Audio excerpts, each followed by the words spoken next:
Bonjour, bon réveil, bon petit déjeuner, bonne matinée, bon déjeuner, bonne entrée, bon plat, bon fromage, bon dessert, bon appétit, bonne digestion, bonne sieste, bon après-midi, bon goûter, bonne soirée, bon souper, bon dîner, bonne nuit et bon poulpe YouTube. Ici Swift pour vous accueillir. On se retrouve aujourd'hui pour un nouvel épisode de Bonne Nuit les Poulpes, le poulpecast d'une histoire, un conte, une légende pour vous détendre. Installez-vous confortablement dans votre chaise, votre fauteuil, votre canapé ou votre lit et laissez-vous emporter par ce récit. Le trésor des dieux. Au temps des Vikings, le monde des dieux était intimement mêlé à celui des hommes, et les dieux étaient nombreux. Odin, vieillard borgne à la longue barbe blanche, le père de toutes les divinités. Thor, le dieu du tonnerre, craint pour ses colères. Tyr, le dieu de la guerre, qui n'hésita pas à sacrifier sa main pour sauver ses amis d'une épouvantable créature, et bien d'autres encore. Or, un dieu importunait tout un chacun, et ce dieu c'était Loki. Loki n'était pas seulement de la race des dieux, il appartenait également à celle des démons malveillants, car du sang de géants mauvais et sournois coulait dans ses veines. Loki était donc le dieu du mal, et tout ce qu'il faisait était malice. Il avait enfanté 3 créatures effroyables. Le serpent Jormungand, qui encercle le monde, le loup Fenrir, et Hel, l'inquiétante gardienne du monde des morts. Et comme si cela ne suffisait pas, il n'y a pas de limite au pire, Loki donna naissance aux sorcières. On raconte qu'ayant un jour trouvé le cœur d'une femme au milieu des cendres d'un feu de camp, il l'avala, le goinfre. Il en résulta un événement tout à fait inhabituel, qui n'arrive en fait que dans les contes. Loki se retrouva enceinte et accoucha dans la douleur d'une sorcière, la première de toutes. Loki était enfin un habile magicien qui adorait se transformer et expérimentait les métamorphoses les plus insolites, tantôt vert, tantôt poux, blatte à l'occasion. Corrompu jusqu'à la moelle, ce dieu du mensonge et de la fourberie avait pourtant son utilité. Loki était indispensable au fonctionnement du monde qui s'équilibre entre ces deux forces que sont le bien et le mal. Les bêtises de Loki étaient bien sûr innombrables, mais l'une d'elles fut si énorme qu'elle l'obligea à s'en remettre à l'habileté des nains. Il avait joué cette fois-là un vilain tour à Sif, la femme du dieu Thor, connue pour ses longs cheveux blonds qu'elle brossait inlassablement. Thor lui-même, dans ses moments de tranquillité, se plaisait à caresser les boucles de sa femme. Une nuit, Loki, jaloux du bonheur d'autrui, se faufila auprès de Sif et lui rasa le crâne. Inutile de décrire le désespoir et la peine de Sif lorsqu'elle se vit ainsi tondue. « Que ferais-je désormais » se lamentait la déesse. Quand Thor apprit ce qui était arrivé à Sif, il entra dans une immense colère. Qui avait osé outrager ainsi son épouse ? Pour lui, cependant, il ne faisait aucun doute que le coupable était Loki. D'ailleurs, quand quelque chose ne tournait pas rond ou lorsque quelqu'un était victime d'un mauvais tour, c'était presque toujours la faute de Loki. Thor se lança donc à la recherche de Loki et lorsqu'il l'aperçut, couché paresseusement sous un arbre, tout occupé à arracher leurs pattes à des sauterelles, son passe-temps favori, il fonça sur lui tel un bélier enragé. « Espèce de rat !» vociféra-t-il en le saisissant par le cou. « C'est toi le responsable des larmes de Sif, je le sais !» Loki fait l'innocent, esquissant un sourire hypocrite. « J'ignore de quoi tu parles. Et d'ailleurs, comment oses-tu me calomnier ainsi, moi qui suis pur comme l'enfant qui vient de naître ?» Mais c'était compté sans l'œil soupçonneux de Thor, qui eut au fait de remarquer les longs cheveux blonds attachés aux vêtements du perfide Loki. Devant cette preuve accablante, celui-ci n'eut d'autre choix que de reconnaître son forfait. Thor se mit alors à le secouer si fort qu'il faillit en tomber des morceaux, et il ne cessa de le malmener que lorsque Loki lui eut promis de réparer les dégâts. « J'irai chez les nains. Ce sont d'habiles artisans qui pourront certainement lui confectionner une jolie perruque, » assura Loki. Thor lui administra encore quelques claques. « Un avant-goût de ce qui t'attend si tu tardes trop à revenir. » Le dieu du mal, tout poussiéreux et endolori, se mit aussitôt en route pour le pays des nains. Loki connaissait bien les nains qui vivaient dans les profondeurs de la terre. Il avait entendu dire que les plus habiles de toutes ces petites créatures étaient les artisans Eitri et Brok. En visitant leur atelier, il les complimenta à l'excès. À l'en croire, l'endroit regorgeait de trésors et il manquait de mots pour dire son émerveillement. Ivre de contentement, et Eitri et Brock tiraient sur leurs bretelles, aussi fiers que des poux sur la tête d'un roi. « Votre réputation est universelle, continuait Loki, et les dieux vous croient capable de dépasser en beauté la nature elle-même. Mais dites-moi, hasarda-t-il enfin d'un ton mielleux, seriez-vous capable de fabriquer une perruque de fins cheveux d'or qui aurait le pouvoir de croître et de se régénérer comme une toison naturelle ?»« Peu, cela va sans dire, s'exclamèrent les nains qui voulurent aussitôt relever le défi.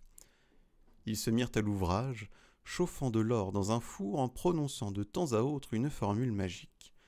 L'or devenu liquide se gonfla telle une vague, et bientôt la chevelure prit forme. Leur travail achevé, les nains remirent à l'envoyé des dieux une chatoyante perruque faite d'impalpables fils dorés qui n'avaient rien à envier aux cheveux naturels que Sif avait perdus. Pourtant, les nains se targuaient de n'avoir conçu là qu'une chose quelconque et insignifiante que des apprentis auraient fabriquée sans effort. « Par tous les diables !» s'extasia Loki. « J'ai peine à le croire. » Tout aussi flattés que soucieux de donner une preuve supplémentaire de l'excellence de leur travail, les nains fabriquèrent alors 2 autres objets, une lance et un drakkar. « Offre la lance à Odin et le drakkar à Freyr, le dieu de l'abondance, » recommandèrent les lutins à Loki. Loki acquiesça, puis, comme il aimait contrarier les gens et les défier, il leur susurra avec un demi-sourire narquois. « Je vous parie ma tête que vous êtes incapables de fabriquer 3 autres objets d'égale valeur. » Il n'en fallait pas davantage pour piquer les nains qui, sur l'heure, s'attelèrent à la tâche. Pour sa part, Loki se réfugia dans un coin sombre de l'atelier dans l'espoir de se faire oublier. Il avait parié sa tête, mais il n'avait pas l'intention de la céder à bon compte. Il avait un plan pour empêcher les nains de réussir. Vite, vite, autour de la forge, les nains préparèrent un nouveau feu, saisirent marteau, soufflet, brunissoir, ciselet et clavette, dauloir et tenaille. Au travail, au travail. Et Eitri confia à son frère, Brock, le soin d'actionner le soufflet. « Surtout, ne t'arrête sous aucun prétexte, lui recommanda-t-il, car la fournaise doit demeurer à très haute température. »« Je sais, lui répondit Brock excédé. Tous deux travaillaient d'arrache-pied quand un taon vint se poser sur la main de Brock, le surprenant en plein effort. L'insecte piqua la main du nain qui cria mais ne cessa d'actionner le soufflet. Le premier objet était prêt, un petit sanglier tout en or hérissé de soie étincelante. Eitri versa à nouveau de l'or dans les moules et demanda à son frère de poursuivre son effort. Eitri était occupé à battre le métal précieux tandis qu'il était encore chaud lorsque le taon se représenta. Il se posa sur le cou de Brock et le piqua 2 fois plus fort que la fois précédente. Brock hurla de douleur, mais persévéra dans son labeur, inflexible et régulier. Bientôt, Eitri sortit de la fournaise un ravissant anneau d'or. Il le polit et le posa sur la table. Le second objet était fait. Cette fois, Eitri jeta dans la fournaise une grande quantité de fer, en recommandant à nouveau à son frère de ne pas s'arrêter afin que le métal puisse atteindre une température très élevée. Mais le taon revint et s'acharna sur le front de Brock. Aveuglé par le sang qui coulait sur son visage, le pauvre nain dut interrompre son mouvement de va-et-vient l'espace d'1 seconde. Hélas, 1 seconde de trop. Aux grandes dames d'Eitri, l'objet n'était pas parfait. C'était un marteau en fer admirable, aux manches un peu courts. Quant au taon importun, il avait disparu dans un coin sombre de l'atelier, d'où sortit Loki, curieux qu'il était d'inspecter le résultat des efforts des nains. Eitri se tourna vers Loki et lui dit « Allons maintenant trouver les dieux. Ce sont eux qui jugeront si nous, les nains, avons relevé ton défi, et si toi, Loki, tu dois nous donner ta tête. » Les dieux se réunirent dans une salle grandiose et richement décorée. On décida qu'Odin, Freyr et Thor seraient les juges. Loki se présenta le premier devant l'audience. Après un cérémonial obséquieux, il exhiba ses trésors. « Voici d'abord une lance pour toi, Odin, chef des soldats. Son nom est Gungnir. Elle poursuit sans pitié l'ennemi et ne le manque jamais. » Odin le remercia et examina la lance magique de son œil unique. « Et voici un drakkar pour toi, frère. Il s'appelle Skidbladnir. Il rencontrera toujours un vent favorable, quelle que soit la direction dans laquelle tu le dirigeras. Il est si grand qu'il peut porter tous les dieux et leurs armures, mais il est conçu de telle sorte qu'il se plie comme un morceau de tissu et se range facilement dans une besace. Et Loki, à la stupéfaction générale, plia le dracard et le glissa dans la main de Freyr. Et enfin, voici pour toi, Sif. La pauvre se lamentait toujours. Tu croyais que je t'avais oublié ? Je t'ai rapporté cette chevelure d'or impalpable. Sif en couvrit la nudité de son crâne. La déesse était à nouveau resplendissante. Lorsque les dieux eurent fini de faire l'éloge des 3 trésors, Eitri, confus, s'avança pour les remercier. Puis, il leur tendit les autres objets. Loki a parié sa tête que nous ne serions pas capables de créer 3 nouveaux objets aussi précieux que les premiers. Jugez donc si nous y sommes parvenus et si Loki doit nous donner sa tête. Cet anneau est pour toi, Odin. Fait d'or très pur, il se nomme Draupnir. Il possède le prodigieux pouvoir de produire tous les 9 jours 8 anneaux identiques à lui, de même poids et de même valeur. Odin, littéralement fasciné par l'anneau, n'en finissait plus de remercier le nain. Mon 2e trésor est pour toi, Freyr. Ce sanglier ne connaît pas la fatigue. Il est capable de courir sans jamais s'arrêter, sur la crête des montagnes, sur les mers, dans le vent, partout où tu le conduiras, il te suivra. Il s'appelle Gullinbursti. Regarde ses soies d'or. Elle laisse derrière elle une traînée de lumière qui te permettra de retrouver ton chemin où que tu ailles. Freyr ne savait que dire. Après le dracard fabuleux, ce sanglier infatigable. Mon 3e trésor est destiné à Thor. C'est un marteau qui se nomme Mjolnir, parce qu'il peut tout fracasser. Il vise toujours juste et tu ne le perdras jamais, car il revient toujours dans la main de celui qui l'a lancé. Il n'a qu'un seul défaut, son manche est un peu court. La faute en est à un temps qui importunait mon frère durant le travail de fonte. À ces mots, le nain se tourna vers Loki, lui signifiant ainsi qu'il n'était pas dupe. Loki sifflotait, regardant en l'air comme si de rien n'était. Odin, Freyr et Thor délibérèrent un instant, et leur verdict fut sans appel.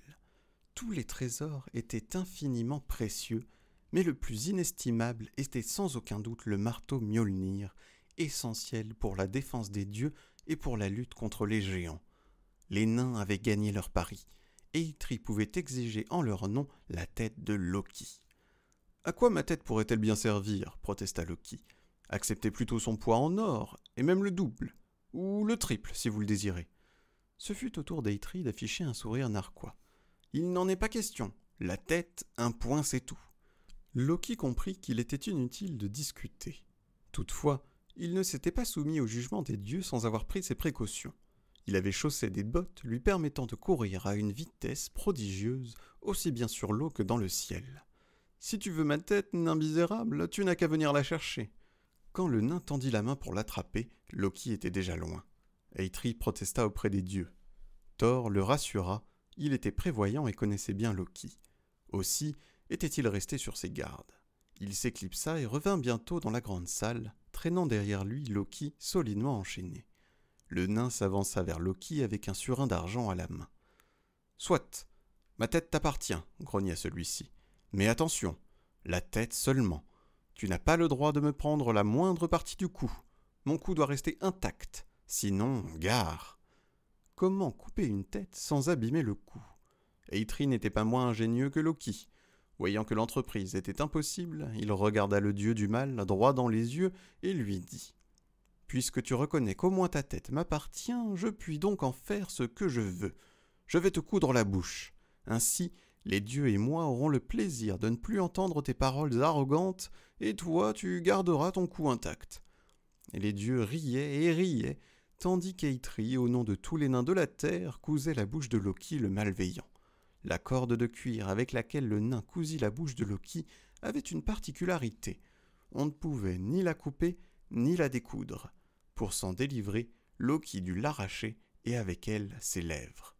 Il se passa très longtemps avant que la blessure ne guérisse, un temps heureux où les dieux purent se divertir avec les nains, boire de la bière, aller à la pêche au saumon, tout cela en silence et à l'abri des hostilités du redoutable Loki.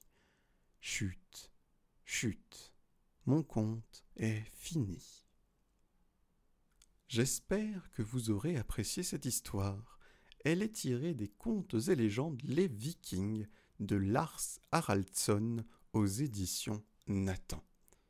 Si cela vous a plu, n'hésitez pas à aimer, commenter, partager la vidéo, vous abonner à la chaîne, ainsi que de me suivre sur les réseaux Instagram et TikTok. De plus, vous pourrez retrouver ces histoires en direct sur Twitch les lundis, mercredis et vendredis soirs. Les liens sont dans la description. Sur ce, il ne me reste qu'à vous souhaiter une bonne suite et fin de journée, de soirée, une bonne nuit. Je vous fais plein de poulpoutou et je vous dis à bientôt dans l'océan.